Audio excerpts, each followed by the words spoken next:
Now, one of the most successful tactics utilized for mass mental manipulation and subjugation of the American population was called the Hegelian dialectic.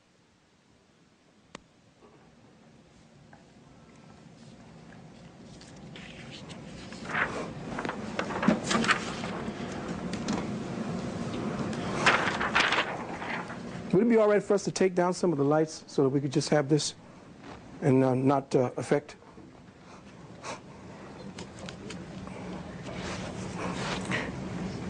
The Hegelian dialectic is formally defined as, and this is in your dictionary, the process of change whereby the process of change whereby an ideation, listen carefully, which is the thesis, is transformed into its opposite, the antithesis, both combining to resolve to a higher form of the two, which is called a synthesis. Now, the Hegelian dialectic is based on the philosophy of one George Wilhelm Friedrich Hegel, who developed it as an analytical tool for arriving at a mid-ground solution between opposing opinions. This tool, and all that it entails, was developed in context with a new science that came to be known as experimental psychology, a science pioneered by one Wilhelm Wundt. It was later enhanced to become a weapon of psychological warfare being used by the Vatican and government as a covert system of conquest in the late 19th and 20th centuries. It utilized the problem-reaction-solution formula known as thesis, antithesis, synthesis, a process of analysis to arrive at a predetermined solution. Now, a review of historical writings on political philosophy and the Communist manifestos, such as The Origins of Family, Property, and the State, show that the Hegelian dialectic is one of the same with the Marxist philosophy of change. Through the conflict of opposing forces. This is what Karl Marx talked about. The philosophy of change through the conflict of opposing forces, whereby a given contradiction is characterized by a primary and a secondary aspect. The secondary aspect is made to succumb to the primary, where both are transformed into an aspect that represents an entirely new contradiction. So what they do is they start the actual argument themselves. How do they get the public to go along with what they want them to do anyway? They seed you with a particular problem. They come to the public and they say, Lord knows, Lordy, Lordy, Lordy, we got a problem. We got AIDS coming up. AIDS is going to kill us. AIDS, you're going to die. AIDS is going to... Whoa, AIDS. The people start saying, did you hear about AIDS? AIDS, AIDS, AIDS. Now they got you talking what they want you to talk about. AIDS. Now they start telling you and showing you pictures of people dying from AIDS. You say, something has to be done. What is the government doing? Then they got their agents out there saying the government has to do something about this. This is an impending danger. Well, are we all in trouble? What are we going to tell our children? Our children are at risk. And you start looking at this because you're stuffing your face after, 6 o'clock news. You ain't got nothing to do. You want to just come and hear the news? AIDS is out there. Now it's in your lexicon. AIDS, AIDS, AIDS. All of a sudden, you're asking the government who put it out there to help you to solve the problem that they started, making you believe that the problem was yours. Now you come to them and say, listen, how much money can you give us so that we can help the problem you told us we had? Well, they say, well, we're going to give you this amount of money, and then what we're going to have to do is take it from your tax dollars and fund new doctors, new research, new this, new this. Now we got an industry. Synthesis. Now we can kill off a few thousand of them every year, make a little money on the side, and forward the lie that you could catch a disease from having sex, which is a lie.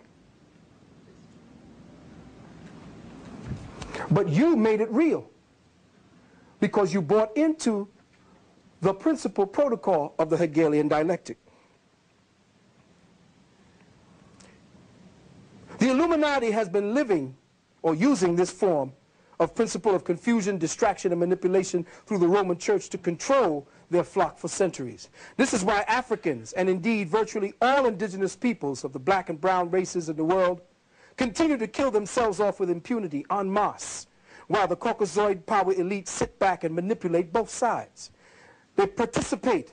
Only twice did they participate in the last century in a mass blood war between their own kinds, even drafting an ironclad secret treaty between an all-white nations in the form of the Helms Amendment and the NSC Order 725, where they state that they would never use, in the treaty, the European nations promised each other never to use the most heinous, deadliest weapons in their collective arsenals against each other, only on peoples of color. The Helms Amendment and NSC Order 725. Yes, beloved, the Hegelian dialectic is in fact an insidious tool used for mass psychological manipulation and control. It works by creating manageable circumstances of chaos to orchestrate an outcome that was already calculated to manifest from the very beginning, 9/11. And the reason I believe it continues to be an effective principle of control over the population is because each successive generation since the mid-1800s has experienced a protracted erosion and debilitation of their higher intellectual, abstract problem-solving capabilities.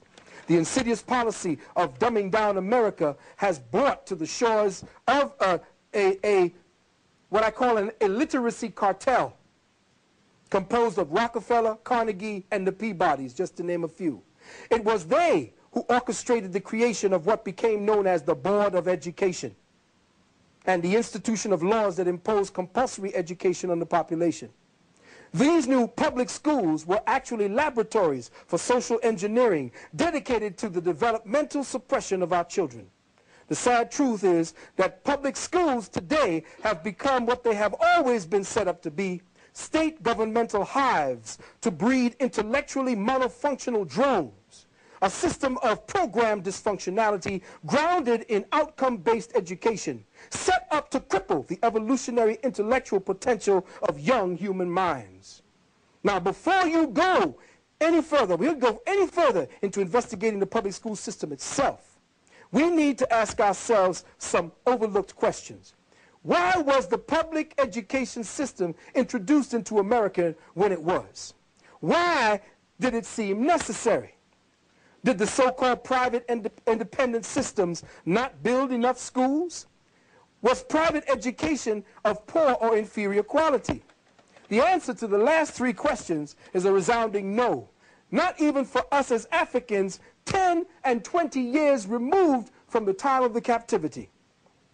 For it was during these precise times in the 1800s, during the latter half of the 19th century and early parts of the 20th century, that black Americans produced some of the most I'm talking about the most innovative inventions were made by the so-called dumbed-down slaves. Even in those days, we managed to educate ourselves and in turn even teach many whites and their children to read. We had our own businesses, our own international import-export companies. We had movie studios, nightclubs, bootleg businesses, cab services, semi-pro baseball leagues, even achieving the successful establishment of a black Wall Street in Tulsa, Oklahoma. We were inventors, astronomers, mathematicians, sailors and aviators, teachers, landowners, masons and builders. No, beloved, public schools were not established to make up for any deficiency in our people's ability to take care of ourselves or to acquire knowledge on any subject that we wanted to learn. In fact, in the general history of literacy in both black and white America, historians Jack High and Jerome Ellig states that in the 18th and 19th centuries, private education was in the highest demands, both in Great Britain and here in America.